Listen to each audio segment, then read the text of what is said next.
Welcome back, fellow shop rats. As promised, I said we were going to be back on the Forsyth Duster this winter. And what a perfect way to start out the brand new year and a brand new season here on My Car Shop, but by doing a project overview and getting myself caught back up to speed on everything we need to accomplish. So don't go away. I'm Mike, and you're watching My Car Shop. For those who are new to the channel and haven't seen this project, this is a 1970 340 3-speed, all numbers matching car, and the original mileage is on the odometer of 9,261 miles. Now, before you go blowing a gasket and saying there's no way that rusted out piece of crap only has 9,000 miles on it, let me tell you that when this car was parked in the early 80s, it was parked on wet ground. It's been on wet ground for the last 40 years, and that's why it's rusted. When the car was parked, it was very beautiful. I remember seeing this car in the 80s, and it was very nice, and over time it has deteriorated from the sun beating on it and just mud and slop and chloride on the rear quarter panels from way back in the day when it was on the drag strip. This car was only ever on the drag strip all of its life except for 1 year. It was tow barred to the track and back and driven only 1 year on the road. So that's the history behind this car. So we started working on this. It's been here a couple of years now. We started working on it, and I just wanted to go through it and get myself back up to speed on what needs to happen here on this car so we can put it back together again and get it preserved. We're not restoring this car. The engine is over there on the stand to be refreshed. We're going to put a 4-speed in it. We have the original 3-speed, but we decided that for the fun of driving, we're going to put a 4-speed in it. We have that. We've got to put an 8 3/4 rear end back in it. We have the numbers matching rear end, or I should say the rear end that came out of this car. I don't think the rear ends were stamped with a VIN, but we have the 8 3/4 to put in it. So anyway, let's get you over here and kind of talk about what we've done, what we need to accomplish, what we have for the car, and what our progress and steps are going to be.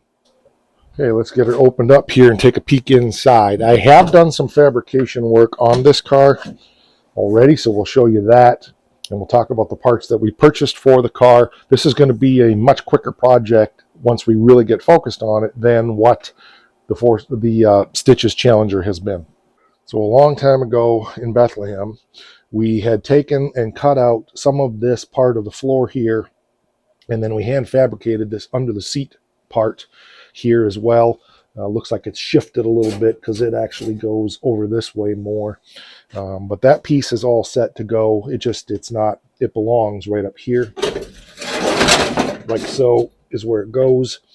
So that's all hand fabricated and reusing some of the original stuff. So we're going to take that out of our way for now, just so we can see what else has to happen here. So one of the big things that has to happen on this car is we need to replace this torsion bar cross member. The frame rails are pretty good on this car, and I think part of what helped it was it had these small subframe connectors in here. We have a brand new one of those from AMD is where I got that one, and we're going to be putting that in the car. Where we got stalled, the reason we didn't get it done was because this inner rocker panel here on this side is wasted. So if you can see this, get you twisted around. This inner rocker is wasted from way back here all the way up to there. So we need to fabricate this. I wasn't sure what I was going to use for it, but we have some metal now right here. That's good 14 gauge steel. We're going to make this in a couple of pieces and replace that. So the plan I have here is I'm probably going to make the front half into this area here like that, and probably even back to here, and then we're going to put the second half on. We're going to overlap it like 6 to 8 inches and finish it out back here. Once that's done, that torsion bar cross member in the box, brand new from AMD, will go in the car. We'll be able to put that in. You'll notice that the floor pan over there is pretty good. The rear seat well pan is shot here, and of course this under seat pan was shot. That we've kind of, between fabrication and resalvaging, we have that. Let me show you what else we've got. So we have 2 floor pans from Sherman to go in there. We have the center hump back here in the back that I took out to make room for all of this. So the only piece we'll need to fabricate besides what we did in the under seat area here is going to be the rear footwell.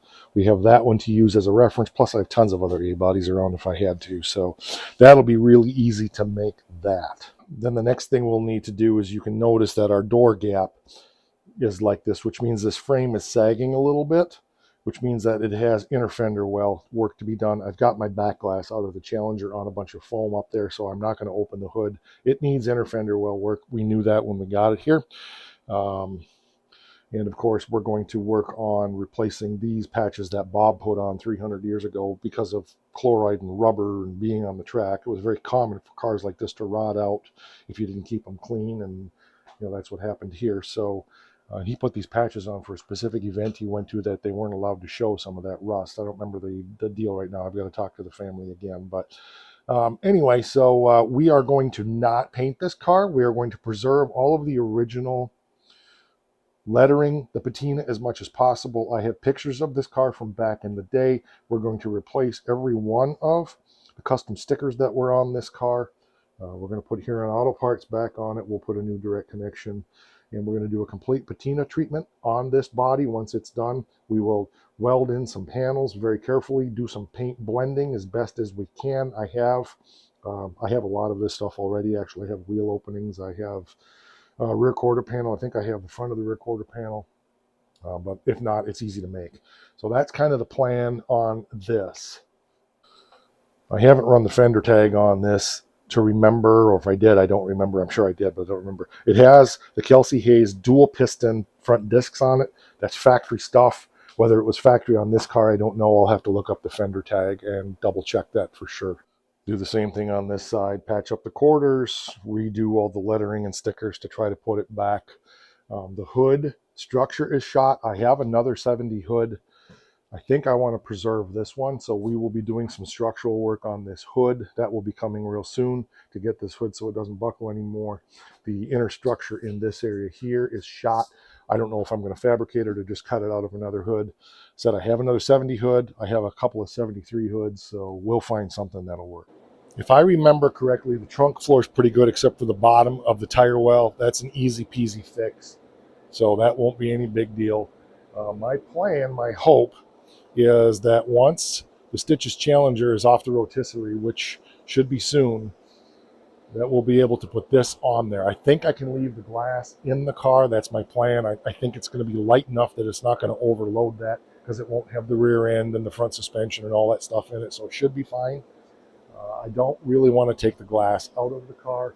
It's not rusted around any of the windows, front or back. I want to leave that unmolested. Again, the goal is not restoration.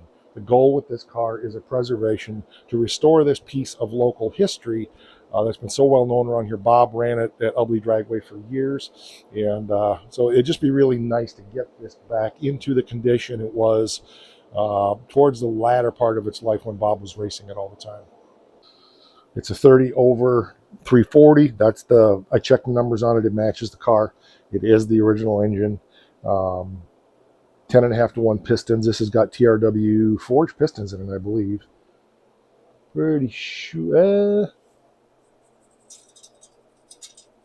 They may be hypertechnics. I'm not sure. I thought, nope, they're forged. They're forged. I can tell by looking at them. I was paying too much attention to the part number and not paying attention to what they look like. Steel crank motor. So that's going to be fun. I got the heads down here to go through. We'll be breaking out our valve grinding equipment and going through the heads. Hopefully it doesn't need guides. If it does, we'll see. If it's got brass guides, we'll be able to knurl them. If it's cast guides, then we'll probably take it up and get guide inserts put in it. This car's not going to see a lot of miles. We're not going to race it anymore, so we're not looking for perfection on it. Again, we're looking to get it put back together, a functional, running, and driving car. As I mentioned in one of my recent videos, I've been flogging on tons of other projects out here besides the stuff you're seeing on the channel. There's just a lot going on. We're in the middle of a couple remodeling projects on the house now that we're not doing the outside work. Matter of fact, I've got a machine shop project I need to get done in the next couple days for one of those projects. So there's a lot going on, and I'm trying to carve out time to be out here working on the cars. The Oakland is going to be going right here where the 47 is. real soon, because we need to drop the oil pan on that car and check that engine out and make sure that after these last few years that no rod caps are loose and that there's no shavings in the pan and that everything looks good. We don't want to see piston skirts or anything, down in the screens in the pan. So when that comes in, the 47 will be in the car trailer. Most likely that'll be the plan. But I need to leave this area open to be able to work on this car as well. So one thing I could do, once I've got some of this work done, um, even if the Challenger is still on the rotisserie, I can hit my hood trim for the 47. We can move that car forward and move this car up if we have to. I think for most of what we're going to do, we'll be able to do it right here. I will be getting all the stuff off of the car here real soon. I got Challenger parts all up here, cardboard stored back there. Been extremely careful. If you're worried about the car getting scratched, no concerns. We've been super careful to not drag anything. We've just carefully set things on there. So don't worry about that. It'll be fine. But so anyway, I needed to do this for me because I needed to remind myself what parts we purchased, what parts we made, what we need to make. I also dug, the back seat is over there, and I thought, I don't know if we've ever looked to see if we have the build sheet for this car. We may have it, I don't know, but it's not in the back of the seat, so and that's fine. It could be that it got eaten by mice and it's long gone. There's a whole bunch more to this car that you guys don't know yet. I'm going to leave that be a mystery until this car is closer to being completed, and then it will be a reveal all, tell all episode coming at that point. So stick around for that. It'll be a couple years probably, but you never know how that's going to go. If the channel takes off and I can do this full time, it'll happen a lot faster. So if you want to help that happen, of course, we accept donations. We don't ask for them, but if you want to send me stuff, if you want to send me cash, let me know. I can send you my Venmo or my PayPal. If you want to send me stuff for the shop, a lot of you guys do that. You send me parts, you send me shop supplies, stuff like that. My email address is down there in the comments. Do that. Again, we're never asking, but I want you to know that we do accept those things, should you want to. But the biggest thing you can do to help this channel grow is share it with other people. Share your excitement and enthusiasm and get as many people to subscribe as you can. We're making a little cash here, but not nearly enough to make a living yet. Nowhere even close. I mean, $60 a month is what we're earning, for full transparency. So we got a long ways to go yet before this can be my full-time gig. All right, that's going to do it for this one. We will be doing hands-on on this car real soon. In between things, I've been out here organizing and putting things away and getting ready for the next phase here. So the car, one day you'll see all of a sudden the car is going to be everything's going to be gone, and we'll be ready to dig into it. So appreciate you being here. We will catch you on the next one. And don't forget, around here, it's the most important thing you could ever have in your life. Don't forget.